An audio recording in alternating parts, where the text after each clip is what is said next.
Hey everybody, it's Sherry from Turquoise Dreaming. Welcome to my channel. Guess what I'm doing?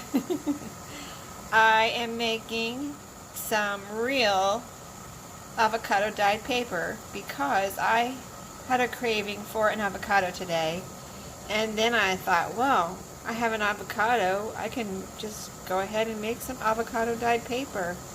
So I'm just making one, and the way I do my papers, I'm going to do it my usual way. I showed a video the other day on how I spread them out on the counter, and I just wipe on the solution with a little foam brush. So I'm going to do this my way, not by dipping my papers in a tray. So we'll see how it comes out.